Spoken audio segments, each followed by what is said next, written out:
what are you expecting in your new role? Self-development, competency. I think you touched on this earlier. What are you expecting in this new role? So are you expecting a promotion in 2 months, a month, or are you expecting, some training, some development? So what are you expecting in this? And I think what would be good for you to touch on just briefly, Portia, is like the internships, and then they move into a full-time role, the expectations of that role. Absolutely. And many times when we hired interns, they weren't necessarily right out of college. So they were coming through maybe a rotational program. It could be a management rotational program. And we brought them in, and there's one in the IT area that I supported. They stayed 9 months in each of the areas. So they rotated around the IT group for about 9 months. So we had to ensure after the 9 months, if they had successfully completed that, were we going to place them? Were they a good fit for the group, or were we going to say, thank you so much for coming in? So it's interesting because some employees that came in, or some interns that came in, said, this is not really, we had a really high paced area, especially in IT. And it just wasn't for everybody. And we kind of wanted to level set and make sure of that. So sometimes we would see things in people, and, because the development is what's important. We were trying to put development elements in there, all kinds of training, all kinds of case studies, all kind of project work, all kind of teamwork, integrating them with the permanent staff. And sometimes it worked out and sometimes it did not. The majority of those that did not work out couldn't handle really the pace. And that's not all their fault, but the pace was just sometimes just too much. If you were interested and hungry for that kind of role, it was a great place to be. The rotational piece of interns was a great place to start and really to end up. You get to learn all those different areas as that intern, but even as a seasoned professional, you're transitioning, understanding what's expected in the new role. I need you to ask this question when you're preparing for this interview. You're preparing for the right employer. I don't want to say all, but most job descriptions have a line item that says additional duties required. You need to circle that or highlight it, and that will be one of your questions. Absolutely. What are some of the additional duties required? So we can understand what that means, because what you'll find out sometimes, I've heard from some of my clients, their role tends to fall into that bullet point. And that's it, and they're not doing anything else. So understanding that. One of the comments Donald Miller stated, he said, going back to understanding all the benefits and so forth. He said, understanding the total compensation package. Oh, yes. That's a good statement to add, what is the total compensation package? What does that look like? So thank you, Donald, for contributing that.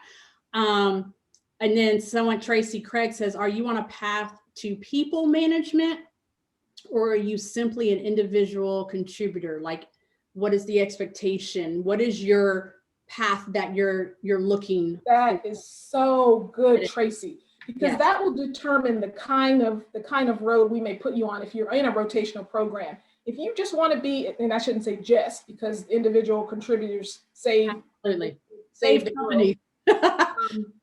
Then that's very different than if you want to be in a management role, or you want to someday be a CEO, or you want to someday, have a team. Then we've got to expose you to some different elements and some different types of work.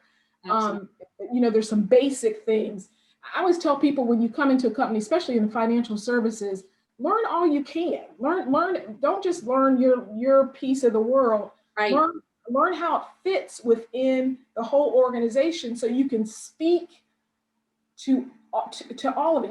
How your job connects with everything. It's not just here's my, you can't really see outside your cube or your office, and you're not making those strides, right? Because you don't know how to speak the language, because you didn't learn as much. Absolutely. So with that said, I wanted to add to Tracy's comment is that if you are looking to become a people leader, my friends, okay, you may be very good at what I call doing the widgets, putting the widgets together.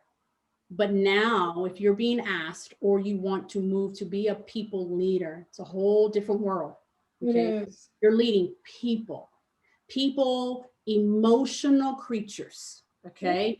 And now you're leading people. So if that is a role you want to pursue, start your professional development now, because you have your managerial skills that you need to learn. Okay. Communication, performance reviews. Look, I haven't written on my board, conflict resolution. And so Conflict. then when you get into being a people leader, like being a true emerging leader, it's a whole different world. So It you may is. be good at the task. You need to be good at leading. And people. we have made that mistake before, or I think I shouldn't just say us, but this is common. When you see somebody that's great at doing widgets, Mhm. and they get promoted to be a manager of the widgets, and they go flat, and you're like, wonder what happened. What happened? Right. They didn't have the competencies for management. They just didn't. Exactly. They didn't get it. They didn't get So, it. yeah. So I have one question from Jasmine. She's asking, would you recommend that recent grads avoid smaller companies that have little to no benefits and no HR department, even if they will learn a lot in the position? I would, and here's why. She You're said saying that. avoid the smaller companies. She's asking, would you avoid them? Not necessarily. I wouldn't avoid them, because if they're a legit company, now if you're working for your Uncle Pookie, that's not necessarily the small company. Yeah. A small company is fine if they have some level of structure. Yeah. If it's a free for all and you got something to do today, Jasmine? No. Because you want to continue to learn, and you've got to be able to capitalize on what you learned for the next move. So you've got to be able to say, at this small company, Mhm. I was able to learn how to work and adapt within culture. One example I'll give you is when I was a consultant in Atlanta, I moved from company to company like every 6 months. So it was a fast-paced job. I had to learn and adapt how to do my same role, technical writing, all around Atlanta in these different companies, and everybody had a different way for me to work, how to do things.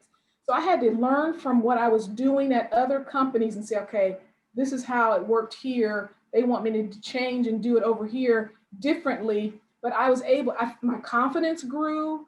I was able to go in and say, here's another way you can do it. Here's something else you might want to try. So you get savvy by taking those smaller roles where you can have one-on-one conversations with people, or you can maybe say, okay, and keeping a log of, okay, here's kind of what I've learned from this issue or this mistake. Mistakes are, especially when you're early in your career. If you didn't just tear up the company, it's no problem if you've made a mistake. Correct. So learn from it, document it, and say, here's what I won't be doing again. But don't shy away from small companies. Yeah, don't shy away. But again, this is going back to the benefit piece. What's important to you? You're saying little to no benefits, but if you are an individual that has to have benefits like medical, Right. because you can't go and buy your own medical plan or for whatever reason, then you have to think about that. You do have to think about that. You can learn so much from a smaller company, but you also have to make sure that it's a good fit for your lifestyle. Very good point, Nicole. For your lifestyle. You got to be able to provide the things you need to.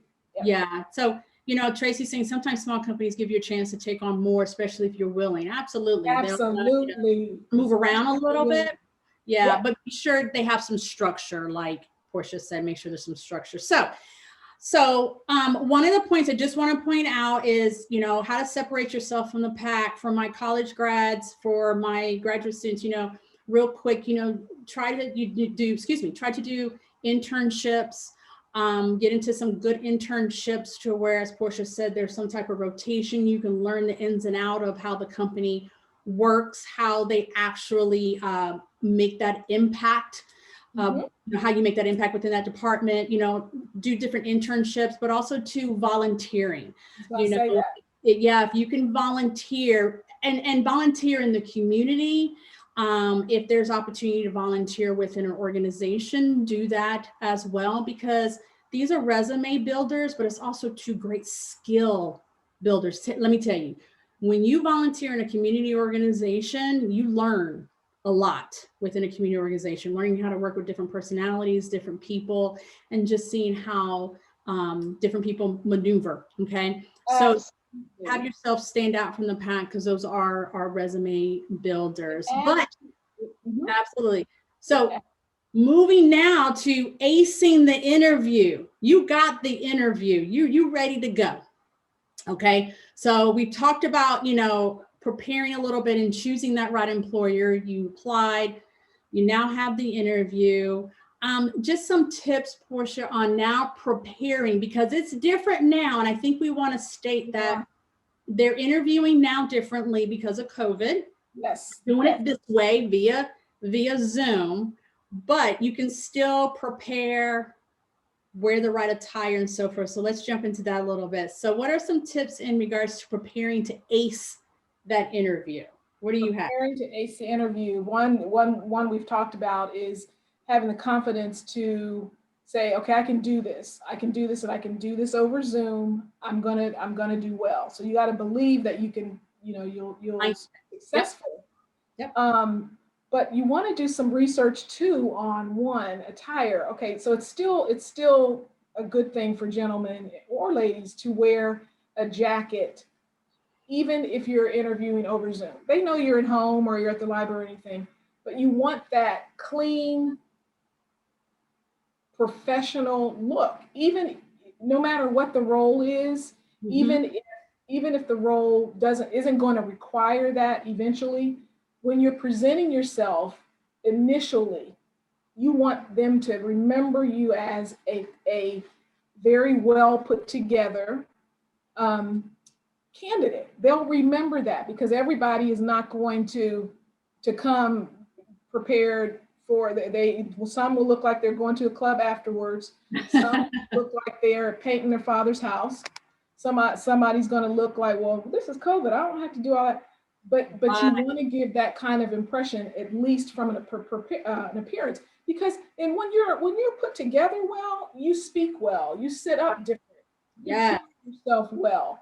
Absolutely. And that's still important. I don't care what the kind of role it is. And some of the managers that are hiring will take note if you are prepared and you look well and your hair is done. So that's very, very important. Yes, so having that attire. One of the things preparing, I want to make sure that if you're on Zoom, Zoom does provide, and I want to say there's other vendors out there as well that provide backgrounds. So if you are uncomfortable with your background, you can put a Zoom background, but do note it's like a green screen. So when you have that, and if you are one like Nicole who talks with her hands, when you move, it's going to cut off your limbs a little bit. So I want you to be careful of using that background, but also just have a nice background. If you don't do a green screen, just have a nice background. Even if it's at the dining room table, having a plain wall behind you. Don't sit in front of a window, please, because it makes you look dark. And this is for anyone that is interviewing, grads, professionals, seasoned professionals. And also to make sure you have your lighting in front of you. That's important. Not behind you. Test it out. Try to look at yourself before you actually do the interview. Don't be real close, and don't go be far in the distance. Make sure you had a good view and just test it out. It's very important. It's very important to preparing for that interview. Also to preparing going into an interview, Portia, being on time, giving yourself time. Or rather, if you're going in for an interview, like physically going in a building, being on time. I'm sorry, I'm chuckling because I've seen people run in because they just didn't calculate their time. This is where I always say, I'd rather you sit 30 minutes in the lobby and wait for your interview time than you would think you don't need to say it, but yeah, it's unbelievable the opportunities some people maybe have been afforded, and they come turning in. You can see them turning in on two wheels, parking, running through.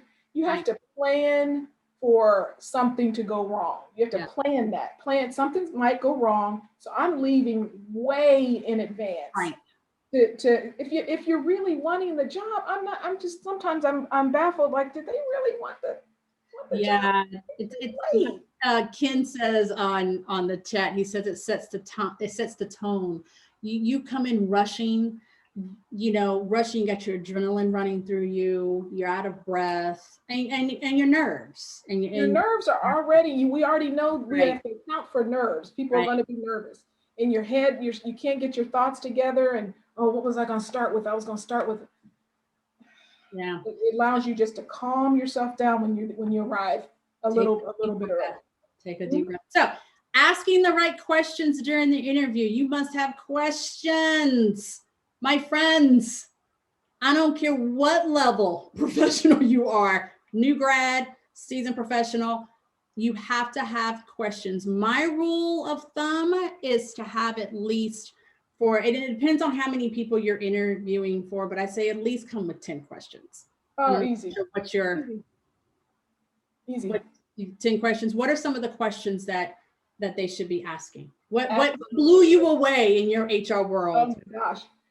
Most companies are still using behavioral interviewing questions. So those questions are, designed to get you to talk. That's the design behind it. They want to see how you think, how you may approach a problem, or how you may solve a problem. Mm-hmm. A situational question that's very common for just about any job type is, tell me about a time you had a conflict with someone. How did you resolve it? Boom. Okay. So you know that kind of question's coming. Before you get there, you already have a scenario in your head about conflict resolution. You should have one about problem solving. You should have one about how you paid attention to detail and what happened as a result. Did you save the company money as a result of attention to detail? Adding those kind of pieces is more than the average person's going to do. So they ask the behavioral question, you answer it with a rehearsed, not, don't read it, don't just talk, just allow yourself to talk about the problem and how you solved it. Mm-hmm. And then to the bonus, the one that puts you a little ahead of the other person is, what happened as a result. They may ask that, but add that all the time. And so after we resolved that, we were then able to build a team that won the national award. Boom. Or we were then able to move forward and help somebody else. Something, I'm just talking off the top of my Yeah, head. yeah, absolutely. Always add a what happened as a result. And Right. then they say, okay, they get the whole picture. They understand how it impacts the company. So you're going to have questions regarding conflict, Yep. problem solving, Yep. like a disagreement. Like, let's say you and a coworker were working on a project and you didn't totally agree on their method. How Right. did you approach them about it? They want to see how you interact with. They want to see how you interact. Now, here's a caution, because some people will tell them the good, bad, and ugly. Will tell, and you're like, did they just say they got in a fight on Yeah. the office? We were in the parking lot duking it out. After the so you want to make sure, some people say, I'm bringing my whole self to work. You can't tell, I'm gonna be me. Okay. Okay.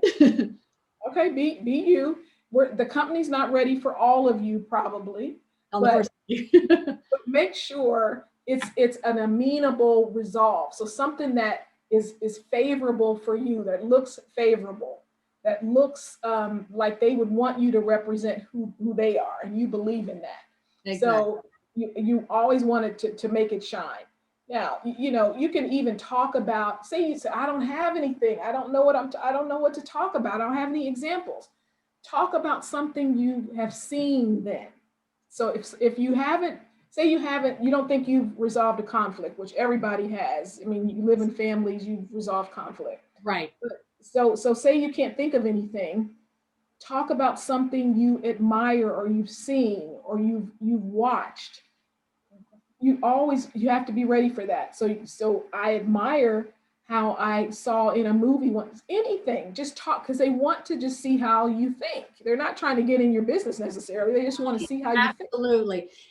So And I'm so glad you said that they want to see how you think. Okay, so my friends, don't go in and try to interview and use all the big corporate jargon words. We know those words, you know, the synergy and you know, the collaboration of the team. I mean, we know all that corporate jargon. What we want you to do, what human resources individuals or recruiters want it, they just want to see yourself. They want to see how you think. They want to see your authentic, genuine self.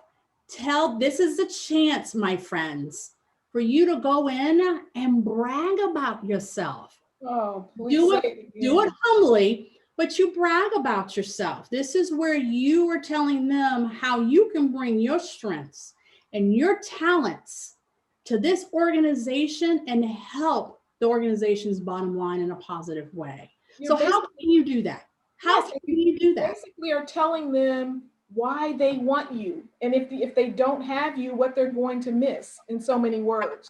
What they're going to miss. What they're not going to have if they don't hire you. And it's okay to say, I really am interested in this job. And let me tell you why. And go into why you think you are the best person. They may not have even asked you that. Right. But go ahead and tell them. You have to sell yourself because you have competition. And the competition may have something on their resume or in their role that you don't get to see that. Right. So always don't be afraid to say, oh, I don't want to go in there and say all that.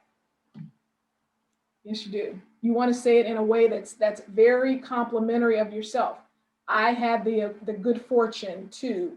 I was very fortunate to be able to.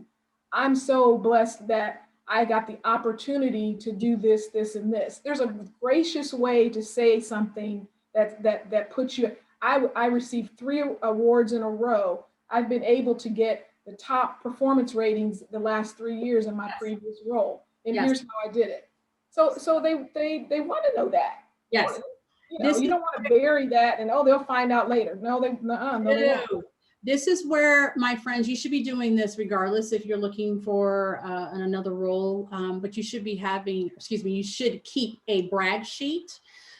This is helpful in performance management reviews when you have your brag sheet, just things that you've accomplished in your role throughout the year or every 6 months, however you do your performance reviews. But also too, when it comes time for you to interview, you have a brag sheet to show what you've done. And this brag sheet can also too translate to your resume, especially if you helped increase customer service by so much percentage, if you helped increase revenue in a certain area. We like numbers. We want to see numbers. So make sure you keep a brag sheet. This helps you in performance management as well as looking for another role. But going back to some of the questions, I want to give just a couple of questions.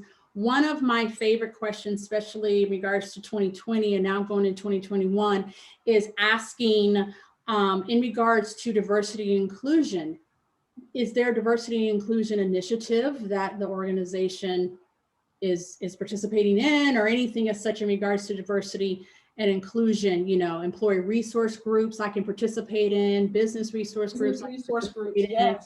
But ask about diversity and inclusion if that is important to you. And how can I get involved? How can I be involved? How can I get involved? Would I be able to get involved? My first 30, 90 days, whatever it may be.